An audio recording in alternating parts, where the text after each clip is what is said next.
Hello everyone, today topic is DF block elements.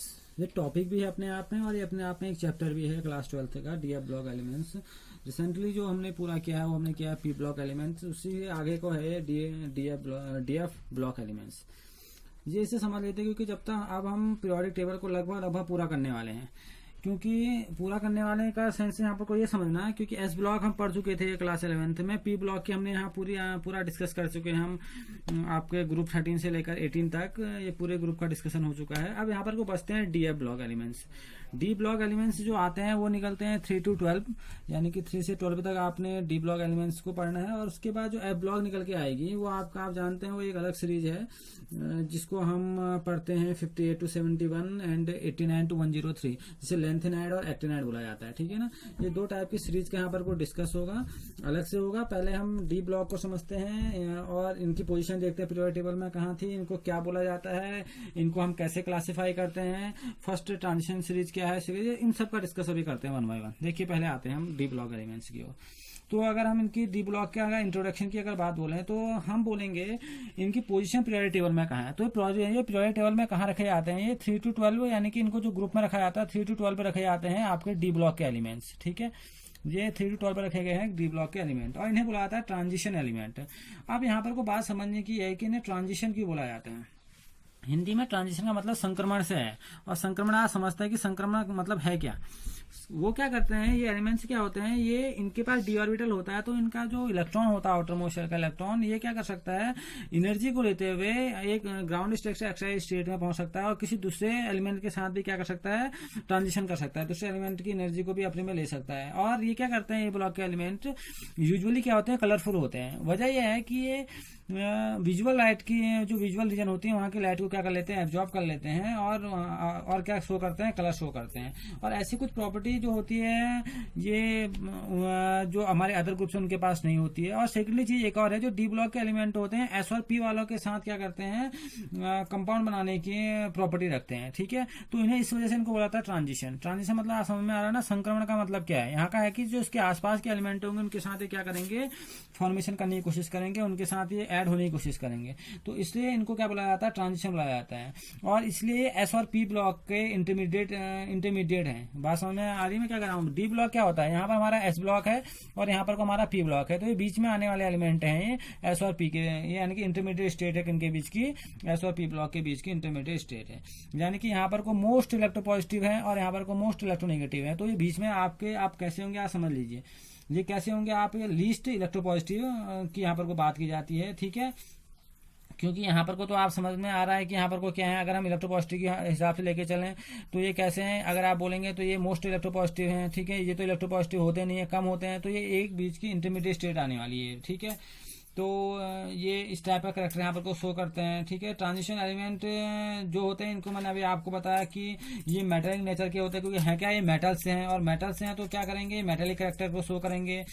ठीक है, में पॉजिटिव करेक्टर होगा, लेकिन इतना ज़्यादा नहीं जितना मतलब हम बोल सकते हैं S block elements highly reactive होते हैं, इतने रिएक्टिव तो नहीं होते हैं, लेकिन ये क्या करते हैं, ये भी मेटेलिक नेचर के होते हैं। ठीक, और दूसरी बात ये जो एलिमेंट होंगे ना डी ब्लॉक एलिमेंट्स बोला जाता है। अब पहली बात समझने की ये है कि यहाँ पर को ये क्या थे, एस ब्लॉक थे, ये पी ब्लॉक थे, ये क्या है, डी ब्लॉक। और डी ब्लॉक समझने की सिर्फ इतना ही है कि इसमें जो एलिमेंट एंटर करता है वो डी सब सेल में एंटर करता है। और दूसरी चीज ये अपनी सीरीज से एक नीचे चलते हैं, यानी कि अपने पीरियड से एक नीचे चलते हैं, इस बात को समझना। देखिए इनका जो इलेक्ट्रॉनिक कन्फिगरेशन की अगर मैं बात करूं, अगर मैं इनकी बात कर रहा हूं इलेक्ट्रॉनिक कन्फिगरेशन की अगर मैं बात कर रहा हूं, तो इनका इलेक्ट्रॉनिक कन्फिगरेशन क्या होता है, n-1 को समझना है, आपको बताता हूँ, D 1 to 10, और यहाँ पर आता है NS 0 to 2। इस बात को समझना मैं क्या कहना चाह रहा हूँ। जो n है आपके, आप जानते हैं आउटर मोस्ट शेल है, यहाँ पर को n का मतलब यहाँ पर को आउटर मोस्ट शेल है, n-1 माना s वाला 4s से स्टार्ट हो रहा है। अब यहाँ पर 4s आएगा तो ये कहाँ से स्टार्ट होगा, 4-1, यानी कि इसकी जो पहली सीरीज स्टार्ट होती है कौन सी स्टार्ट होती है, 3। तो यहाँ पर कौन सी स्टेज स्टार्ट होती है, 3D, और दूसरी बनती है 4D। ठीक है ना, 5D। तो इस टाइप की यहाँ पर को, और जो हमारे अगला होता है लास्ट से हम बोलते हैं 6D। तो यहाँ पर को आपको 4 डी ब्लॉक के एलिमेंट्स मिलेंगे, यानी कि 4 ग्रुप मिलेंगे आपको, 3D transition series, 4D transition series, 5D transition series और 6D ट्रांजिशन सीरीज। इस बात को समझना मैं क्या कहना चाह रहा हूँ। फिर इसी के अंदर आपको जो मिल जाते हैं, आपको लेंथेनाइड और एक्टिनाइड मिलते हैं, वो भी हम डिस्कस करेंगे बाद में जितना इसको आगे समझते रहेंगे। तो यहाँ पर को जो आपके सबसे निकलेंगे, इनके पास इनकम्प्लीट सबसेल होता है n-1 डी ऑर्बिटल की, जो यहाँ पर को बात कर रहा है इनकम्प्लीट होता है। इसमें डी ऑर्बिटल में इलेक्ट्रॉन फर्स्टली क्या होता है, भरना स्टार्ट करता है। जैसे कि हम बोले 3D 4D और 5D और 6D सबसेल होते हैं, इनकम्प्लीट होते हैं, ठीक है। जो लास्ट का इलेक्ट्रॉन होता है, वो लास्ट का इलेक्ट्रॉन डी ब्लॉक में एंटर करता है, ठीक है। और डी ब्लॉक में एंटर करने की वजह से इनको बोला जाता है n-1 डी के, इनको दिखाया जाता है, ठीक। यानी कि लास्ट बट 1 नहीं बोला जाएगा, लास्ट बट 1 सेल की बात यहाँ पर को हो रही है। इनकम्प्लीट इनका इलेक्ट्रॉनिक कन्फिगरेशन है, ठीक। और दूसरी बात ये, आपने लास्ट क्लासेस में स्क्रीनिंग इफेक्ट या सिल्डिंग इफेक्ट की बात की है, तो वहाँ इनका जो सिल्डिंग इफेक्ट होता है वो भी क्या होता है, कमजोर होता है, वीक होता है एस और पी ब्लॉक से। तो वो भी काफी कुछ इनके जो हाइब्रिडाइजेशन होती है काफी उसके लिए भी रिस्पॉन्सिबल होता है। तो काफी कुछ चीजें हम इसके अंदर पढ़ने वाले हैं, काफी इंटरेस्टिंग ये चैप्टर है आपका, ठीक है। अब हम बात करते हैं, हमने बात की यहाँ पर को 4 सीरीज स्टार्ट होंगे 3D। अब 3D का मतलब होगा ये 4 पीरियड में होगा, ठीक है ना। तो इस बात को समझना कि n-1 यहाँ पर को बोल रहा है, ठीक है। n-1 एक कम कर लीजिए इससे, यानी कि 2 से स्टार्ट होते नहीं है। यहाँ पर 2D आपको सीरीज नहीं मिलेगी, इस टाइप की सीरीज मिलनी पॉसिबल नहीं है। ये 3D से स्टार्ट करते हैं। और 3D जो स्टार्ट होता है, इसका मतलब क्या है, इसका मतलब है जो इलेक्ट्रॉन होंगे, यानी कि जो हम किसकी बात कर रहे होंगे, हम बात कर रहे होंगे इसमें पहली बार याद रखिएगा, इसमें 4th पीरियड की बात हो रही होगी, ठीक है ना। तो ये 4th पीरियड की बात कर रहा होगा, 4 n-1 की बात यहाँ पर को हो गई। ये स्टार्ट होते हैं 21 to 30। 21 यानी कि स्कैंडियम से स्टार्ट होती है और जिंक में जाके सीरीज क्या होती है, पूरी होती है। ये पीरियड क्या होता है आपका, स्कैंडियम 21 से स्टार्ट होता है और 30 में जाके पूरा होता है, ठीक है ना। इसके अंदर आपको स्कैंडियम, टाइटेनियम, वर्डेनियम ऐसे एलिमेंट मिलते हैं और ये कहाँ पर को कंप्लीट होता है, जिंक में, यानी कि एटॉमिक नंबर 30 में, ठीक है। तो यहाँ पर को डी ये 3D सबसेल इसमें पाया जाता है, तो इसे बोला जाता है 3D सीरीज। ये कौन सी सीरीज है आपकी, 3D। अगली जो सीरीज होती है इसे बोला जाता है सेकंड ट्रांजिशन सीरीज, इसको बोला जाता है 4D। 4D का मतलब है कौन से पीरियड में पाया जाता है, जब पाया जाता है 5th पीरियड में पाया जाएगा, 4D है। और ये जो सीरीज आपकी स्टार्ट होगी, यानी कि इसमें जो फिलिंग होगी वो 4D सब लेवल में स्टार्टिंग होगी। तो ये 5th पीरियड में पाया जाता है। ये वाई यानी कि आप जानते हैं कि एटॉमिक नंबर 39, क्योंकि यहाँ से लेना स्टार्ट करते हैं हम, 39 से ये चीज स्टार्ट होगी। और आपको जो पूरी होती है, जिसको हम बोलते हैं कैडमियम, यानी कि CD में, यानी कि इसके बीच में एलिमेंट आएंगे और कहाँ पर को कंप्लीट होती है, यानी कि 48 तक, 39 to 48 ये सीरीज चलती है, जिसको हम बोल रहे हैं आपका यानी कि वाई से स्टार्ट हो रही है CD तक, ठीक है ना। ये आपकी कौन सी सीरीज है, ये सीरीज है आपकी 4D सीरीज। अगली बार बात करेंगे इसकी 6th पीरियड की बात करेंगे। 6th पीरियड की यानी कि आपकी कौन सी सीरीज होगी, 5D सीरीज होगी, ठीक है ना। ये 5D सीरीज जिसको हम बोल रहे हैं 3D ट्रांजिशन सीरीज, ये आपकी अब 3 मतलब कहने का मतलब ये फर्स्ट ट्रांजिशन सीरीज थी, ये सेकंड ट्रांजिशन सीरीज थी, ये कौन सी है, 3rd ट्रांजिशन सीरीज है, ठीक है ना। जिसे बोला जाता है 5D सीरीज, ठीक है ना। 5D सीरीज मतलब 5D सब लेवल में भरे जाएंगे। अब यहाँ पर को थोड़ी बात ये समझने की है कि यहाँ पर कोई लेंथेनम यानी कि La57 की बात यहाँ से करते हैं, 20 एलिमेंट निकल जाते हैं इसमें, ठीक है ना। तो जो हॉफनियम यानी कि HF72 तक ये सीरीज चलती है, ठीक। और 72 यानी कि Hg80 तक भी ये सीरीज आती है, जिसे हम बोलते हैं Hg80 तक सीरीज आती है। इसमें कुछ एलिमेंट ऐसे होते हैं 58 to 71 जो आपके होते हैं, वो आपका लेंथेनाइड सीरीज होती है, तो सीरीज ऑटोमेटिक बाहर हो जाती है। तो यहाँ पर को कुछ ही एलिमेंट यहाँ पर को बचते हैं, यानी कि 6th पीरियड में। अगला आता है 7th पीरियड, यानी कि 6D सीरीज। अब 6D सीरीज क्या होती है, इसे हम एक्टिनाइड के नाम से भी जानते हैं कि एक्टिनाइड से भरना स्टार्ट करता है, यानी कि एटॉमिक नंबर 89 से भरना स्टार्ट होता है इसमें, ठीक है ना। यानी कि एटॉमिक नंबर 89 यानी कि एक्टिनम से स्टार्ट होता है, AC से स्टार्ट होता है और जाता है जो अभी तक यानी कि ऑनवर्ड से बढ़ते चले जाता है, यानी कि जो अभी तक एलिमेंट यहाँ पर 118 UNN ऐसे करके भरे जा रहे हैं, वो एलिमेंट तक ये चलते रहता है, जो आज तक मेरी डिस्कवरी होती चली जा रही है, वहां तक ये एलिमेंट ये सीरीज चलती रहती है। इसमें एक्टिनाइड सीरीज मिलती है आपको 89 to 103, लोसेरियम तक आपको मिलती है, La तक मिलती है ये सीरीज। ये एक्टिनाइड सीरीज ये आपकी 7th पीरियड में पाई जाती है। लेंथेनाइड सीरीज आपकी 6th पीरियड में पाई जाती है। और जो इसका हम बोलेंगे ट्रांजिशन सीरीज, तो जो लेंथेनाइड सीरीज है वो 5D सीरीज है, और जो आपका एक्टिनाइड सीरीज है वो 6D सीरीज है। और इसी के अंदर पाई जाती है लेंथेनाइड 58 to 71, और यहाँ पर को पाई जाती है 89 या 90 to 103 जो आपकी पाई जाती है, वो पाई जाती है आपकी एक्टिनाइड सीरीज, ठीक है ना। तो हमने जाना कि डी ब्लॉक में कौन कौन से डी ब्लॉक हैं आपके, डी और एफ ब्लॉक का हमने थोड़ा सा जानकारी डी ब्लॉक एलिमेंट्स की। देखिए डी ब्लॉक एलिमेंट है, इसी से सीरीज को बाहर रखा गया था और बनाया गई थी एफ ब्लॉक एलिमेंट्स, क्योंकि वो एलिमेंट्स क्या कुछ रेडियो एक्टिव एलिमेंट्स थे, ठीक है ना, कुछ रेयर अर्थ थे, तो उनको बाहर कर दिया गया था। तो ये आप हमने यहाँ पर कौन कौन सी सीरीज को देखना है, हमने देखना है 3D series, 4D series, 5D series और 6D सीरीज, ठीक है ना। और आपने देखा 21 to 30 की बात यहाँ पर को हो गई है, 39 to 48, 57 to 80 या 89 to आपकी 118 जहां तक होती जा रही है डिस्कवरी, वहां तक ये सीरीज चल रही है, अभी भी चली रही है। और इसके बीच में आपको लेंथेनर और एक्टिनाइड मिले। ये तो इनका जनरली बात है, ये इनका इलेक्ट्रॉनिक कन्फिगरेशन की यहाँ पर को बात हुई कि इनके इलेक्ट्रॉनिक कन्फिगरेशन आपने डी ब्लॉक का ऐसे ही करना है। एफ ब्लॉक जब स्टार्ट होगा तो एफ ब्लॉक का उस हिसाब से आपको बताया जाएगा कि एफ ब्लॉक क्या होते हैं, ठीक है ना। तो यहाँ पर को जो बात निकल के आई है वो बात निकल के आई है डी ब्लॉक्स के लिए कि आप डी ब्लॉक को कैसे आप फिल करेंगे। आपने उसमें डी ब्लॉक कहने का मतलब है कि सेल का जो इलेक्ट्रॉन है N-1 सब सेल में यानी कि परमिटेड सेल में आना स्टार्ट होगा। तो ये आपके डी ब्लॉक का सिंपल इलेक्ट्रॉनिक कन्फिगरेशन और उसके बारे में जानकारी थी, ठीक है ना।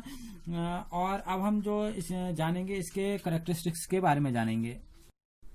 तो आज हमने जाना इनके इलेक्ट्रॉनिक कन्फिगरेशन के बारे में। अब इलेक्ट्रॉनिक कन्फिगरेशन में जैसे आप सिंपल मैं आपको बताऊं, जैसे कि आप स्कैंडियम का कर रहे हैं, S21 का कर रहे हैं, तो आज इसका क्या होना चाहिए लास्ट में, इसका जो होगा अगर आप खोलने की कोशिश करेंगे इसको तो आप देखेंगे कि इसमें डी की बात यहाँ पर करा, तो यहाँ पर क्या आएगा 3D14S2, जो इसका लास्ट में जो होने वाला है 3D14S2।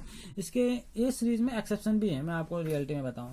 जैसे आप क्रोमिनियम को देखेंगे या कॉपर को देखेंगे, यानी कि आप 24 और 29 देखेंगे, तो ये दोनों क्या एक्सेप्शन है, ठीक है ना। एक्सेप्शन है क्योंकि एक यहाँ पर को हाफ फील्ड का केस है और एक फुल फील्ड का केस है। तो उस जगह ये क्या करते हैं, अपने ये आबाउ प्रिंसिपल को फॉलो नहीं करते हैं, ठीक है। जितना हम इनको पढ़ते चले जाएंगे इन ट्रांजिशन मेथड्स को, इनके हम एक्सेप्शन को पढ़ते चले जाएंगे, क्योंकि हाफ फील्ड और फुल फील्ड की जो होती है एनर्जी कम होती है और उनकी स्टेबिलिटी हाई हो जाती है और ये स्टेबल होना चाहते हैं, जिसकी वजह से ये आबाउ प्रिंसिपल को फॉलो नहीं करते, ठीक है ना। तो ये बातें हमने समझनी होगी। बहुत बार ये इन चीजों में आप चेंज आते हुए देखेंगे, आपको लगेगा कि इनमें चेंज आ रहा है। जहां पर को आपको लगेगा किसी भी ट्रांजिशन सीरीज में चेंजेज है, जैसे टेक्नीशियम में भी होता है, मॉलिब्डेनम, बहुत आपको जहां पर को लगेगा यहाँ पर को चेंजेज आ रहा है, तो उसका मतलब है कि वो क्या होना चाह रहा है, हाफ फील्ड होना। अगर हाफ फील्ड होने की वहां पर कोई कंडीशन आ रही है या फुल फील्ड होने की वहां पर कोई कंडीशन आ रही है, तो वो क्या हो जाता है, वो एक्सेप्शन हो जाता है, वो आप बाउ रूल को फॉलो नहीं करता। इस बात को समझना, ठीक है ना। तो अब हम जानते हैं कि कुछ कैरेक्टरिस्टिक्स के बारे में कि डी ब्लॉक के कैरेक्टरिस्टिक्स क्या होंगे, आप कैसे इसको पहचानेंगे। देखिए जो होता है, अगर हम डी ब्लॉक के बारे में बोलेंगे, इनके इलेक्ट्रॉनिक कन्फिगरेशन की बात मैं करूं, तो क्या होता है inert gas off electron with noble gas configuration. जो इसमें अगर आप देखेंगे, इसमें S2 आपको दिखेगा, जो ये स्टेबल होना चाहते हैं, ठीक है ना, स्टेबल नोबल गैस कन्फिगरेशन की बात ये करते हैं। Secondly N-1D orbitals are filled up progressively with electron, यानी कि इसमें जो इलेक्ट्रॉन भरता है वो डी में भरना स्टार्ट करता है, N-1D में भरना स्टार्ट करता है, ना कि S में।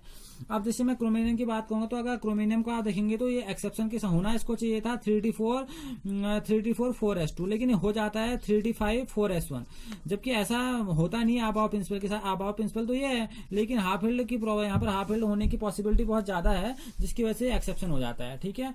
तो अब क्या होता है, अब वही बात यहाँ पर कह रहा है, जो इलेक्ट्रॉन होंगे वो N-1D में भरने स्टार्ट होते हैं, ठीक है ना, 1 by 1। और जो बाहर का कोर होता है, यानी कि S वाला कोर होता है, वो एक नोबल गैस की तरह काम कर रहा होता है, वो S2 में या इसमें कंप्लीट होता है, ठीक। Most of the member have 2 electron in the outer most orbital. आप देखेंगे बहुत सारे ऐसे एलिमेंट है जिसमें आउटर मोस्ट सेल में आपके 2 इलेक्ट्रॉन आपको देखेंगे बाहर वाले सेल में, ठीक है। ये आप देखेंगे जब आप 3D 4D 5D 6D कोई भी सीरीज करेंगे, लास्ट में आपको मोस्टली 2 इलेक्ट्रॉन देखेंगे आउटर मोस्ट सेल में या आउटर मोस्ट ऑर्बिटल में। यानी कि NS की बात मैं बात कर रहा हूँ, किसकी बात कर रहा हूँ, NS की, नॉट D। आउटर मोस्ट यहाँ पर को NS होगा कि लास्ट में S आने वाला है, ठीक है। और लेकिन सम मेंबर जैसे इसके क्रोमिनियम है, कॉपर है, मॉलिब्डेनम है, या सिल्वर है, या गोल्ड है, ये ऐसे एलिमेंट हैं जो एक्सेप्शन से भरे पड़े हैं, यानी कि ये आबाउ प्रिंसिपल को फॉलो नहीं करते। ये हाफ फील्ड या फुल फील्ड के केस हैं, जहां पर आपको NS वाला ऑर्बिटल फुल नहीं दिखेगा, ठीक है ना। यानी कि यहाँ पर को आपको जो ऑर्बिटल फुल दिखेगा, यानी कि हाफ फील्ड या फुल फील्ड दिखेगा, वो आपको दिखेगा D। यानी कि या तो ये 3D10 4S1 दिखाएंगे, या तो 3D5 4S1 ऐसा, या 5S1 ऐसा कुछ दिखाएंगे, यानी कि यहाँ पर कोई NS ऑर्बिटल फुल नहीं होता। ये क्लियर रख देना अपने दिमाग पे। अगर आप इस चीज को समझ गए हैं तो ये बहुत सरल चीजें हैं डी ब्लॉक को समझने के लिए। लेंथेनम की जो सीरीज स्टार्ट होती है, यानी कि Z57 की अगर मैं बात करूं, लेंथेनम 57 अगर मैं बात करूं, यहाँ से जो लेंथेनम स्टार्ट होता है उसके बाद के आने वाली जो सीरीज होती है वो आप जानते हैं लेंथेनाइड होती है, और ऐसी 89 यानी कि आप जो एक्टिनम के बाद आने वाली जो सीरीज होती है जैसे एक्टिनाइड हम बोलते हैं, तो ये बोल रहा है in lanthanum Z57 1 electron goes 5d orbital field 4f orbital exception. तो ये भी अपने आप में क्या है, एक्सेप्शन है, या बाउर रोल को ये भी फॉलो नहीं करता। वजह है क्योंकि इसके बाद की जो सीरीज आने वाली है वो सीरीज आने वाली होती है एफ ब्लॉक की, तो यहाँ पर एफ ऑर्बिटल पहले भरने की कोशिश करता है, ठीक है ना। तो अगर 1 electron goes from 5d orbital before filling of 4f orbital, यानी कि 4f की फिलिंग से पहले यहाँ 5d की बात यहाँ पर आने लग जाती है, ये भी एक एक्सेप्शन आ जाता है इस सीरीज का, ठीक है। तो ये बातें हम समझते जाएंगे तो हमें एक चीजें फंडामेंटल चीजें हमारी क्लियर होते चले जाएंगी, ठीक है। अब बात करते हैं, अगर हम इनकी बात करें इनकी जनरल करेक्टरिस्टिक्स की ट्रांजिशन एलिमेंट्स की, तो हम कुछ इनकी करेक्टरिस्टिक्स यानी कुछ फिजिकल प्रॉपर्टीज की बातें कर लेते हैं, फिर बातें कर लेंगे इनकी कुछ एटॉमिक प्रॉपर्टीज की बात, जैसे atomic ionic radii oxygen state ionization enthalpy, उनकी बात तो होगी। पहले फिजिकल स्टेट की बात कर लेते हैं। देखिए क्या, एक्सेप्ट फॉर मरकरी, अगर मरकरी को छोड़ दिया जाए, ठीक है, विच इज लिक्विड, ये लिक्विड होती है, अगर मरकरी को छोड़ दिया जाए तो क्या है, लिक्विड है। All transition metals have typically metallic structure, और जितने भी आपके ट्रांजिशन मेटल होते हैं वो सब क्या होते हैं, मेटेलिक स्ट्रक्चर बनाते हैं। और मेटेलिक स्ट्रक्चर बनाते हैं, इसका मतलब उनके पास कंडक्टिविटी होती है, मेलाबिलिटी होती है, डक्टाइलिटी होती है, लस्टर होते हैं वो, उनकी हाई टेंसाइल स्ट्रेंथ होती है। लेकिन मरकरी के पास ये चीज नहीं होती है, क्योंकि मरकरी रूम टेम्परेचर पर या ऐसे पर सिंपल कंडीशन में भी किसमें रहती है, लिक्विड के फॉर्म में रहती है। यहाँ पर को जो मरकरी है वो एक एक्सेप्शन से भरी हुई है डी ब्लॉक में, ठीक है, जिसे हम बोलते हैं transition elements. Secondly the atomic radii are in between दो s and p block elements, इनकी जो एटॉमिक रेडियाई होती है एस और पी ब्लॉक एलिमेंट्स के बीच में बैठी हुई रहती है, ठीक है ना। They decrease with increase the atomic number, अगर ये डिक्रीज होते हैं, अगर आप क्या करते हैं इनके एटॉमिक नंबर बढ़ाते हैं, but decrease in small after mid way, लेकिन जैसे जैसे बीच में आने लग जाते हैं, यानी कि 3 से 4 में 5 में ऐसे बीचों बीच आने लग जाते हैं, तो ये डिक्रीजमेंट क्या हो जाता है, कम होने लग जाता है। ये भी इनकी एक बोल सकते हैं एक स्पेशल बात है कि ये स्टार्ट तो होते हैं डिक्रीज होने से, लेकिन बीच बीच में इनकी जो डिक्रीजमेंट होता है वो कम होने लग जाता है। सेकेंडली हम बात करेंगे दे have high melting and boiling points. अब वजह है हाई मेल्टिंग और बॉइलिंग पॉइंट की, एक तो ये मेटल है, ठीक है, तो ये कह रहा है they have high melting and boiling points, high enthalpy of vaporisation, high enthalpy of atomisation, high enthalpy of hydration of their ions. This property depends upon the strength of metallic bond between them. इनके बीच में क्या पाया जाता है, metallic bond पाया जाता है, क्योंकि ये है क्या, मेटल है। क्योंकि हम क्या बोलते हैं, डी ट्रांजिशन एलिमेंट्स बोलते हैं। अब ट्रांजिशन एलिमेंट्स मतलब ये एस ब्लॉक के बाद में आ रहे हैं, इतने ज्यादा मेटेलिक कैरेक्टर तो नहीं है, इंटरमीडिएट तो ये क्या है, मेटल ही है, तो हम इन्हें क्या बोलते हैं, मेटेलिक बोलते हैं। तो इनके बीच में कौन सा बॉन्ड बनता है, मेटेलिक बॉन्ड बनता है। तो इनकी जो बॉइलिंग पॉइंट, मेल्टिंग पॉइंट या वेपराइजेशन की पावर या एंथैल्पी ऑफ एटोमाइजेशन या हाइड्रेशन एंथैल्पी, वो भी क्या होती है, हाई होती है। Second their first ionisation energy are higher than those of s block element. ये बहुत इंपॉर्टेंट बात है, जो इनकी फर्स्ट आयनाइजेशन एनर्जी होती है वो हाई होती है, किससे हाई होती है, एस ब्लॉक एलिमेंट से हाई होती है, and less than those of P block elements, और पी ब्लॉक एलिमेंट से कम होती है। इस बात को समझ लेना, और बहुत सिंपल भी है, क्योंकि आयनाइजेशन एंथैल्पी ऐसे क्या होती है, पीरियड में क्या होती है, बढ़ी होती है। अब होता है क्या, एस ब्लॉक यहाँ पर को आया, डी यहाँ पर को आया, पी यहाँ पर को आया, यानी कि इनकी आयनाइजेशन एंथैल्पी कम होगी, इनकी क्या होगी, इससे थोड़ी ज्यादा होगी, और पी ब्लॉक से थोड़ी कम होगी। तो ये सिंपल बात है, अगर आपको क्लियर है आयनाइजेशन एंथैल्पी आयनाइजेशन एनर्जी का कॉन्सेप्ट, तो बहुत इजी चीजें हैं, ठीक। अच्छा, ये इलेक्ट्रोपॉजिटिव नेचर के होते हैं, मेटल हैं, ये तो सिंपल सी बात हो गई, ठीक। अच्छा, इनकी जो ऑक्सीजन स्टेट होती है, ये बहुत इंपॉर्टेंट बात है, बस इसके डिस्कशन 1 बाय 1 करेंगे। इनकी जो ऑक्सीजन स्टेट होती है ये वेरिएबल होती है, आप मानेंगे ये +1 भी, +1 में भी रहती है, +2 +3 ये +8 तक भी पहुंच जाती है। तो इनकी जो ऑक्सीजन स्टेट होती है ये वेरिएबल होती है। इसमें जो आप देखेंगे, अभी बाद में पढ़ेंगे हम 3D 4D 5D 6D series में, तो आप देखेंगे इनकी जो ऑक्सीजन स्टेट है वेरिएबल है। अच्छा, अब ये कह रहा है the stability of any oxygen state और the tendency for the transition metal and act as the oxidising और reducing agent depend upon the electrode potential. तो अपनी इस प्रॉपर्टी की वजह से ये कहीं पर ऑक्सीडाइजिंग एजेंट की तरह काम करते हैं, कहीं पर रिड्यूसिंग एजेंट की तरह काम करते हैं। इसमें आपको कैटलिस्ट भी मिलेंगे, तो ये बहुत इंपॉर्टेंट बोल सकते हैं ब्लॉक है हमारा, डी ब्लॉक एलिमेंट है ट्रांजिशन एलिमेंट्स। अच्छा, अब अगला जब बोले तो इनके पास मैंने बोला इनका कैटलिक प्रॉपर्टी होती है, जैसे मोलिब्डेनम है, मैग्नीज है, क्रोमिनियम है, कॉपर है।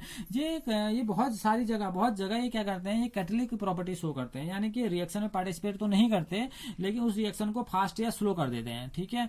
अच्छा, अब होता क्या, most of the transition element is important property, most of the transition element are coloured elements या कलर्ड कंपाउंड्स।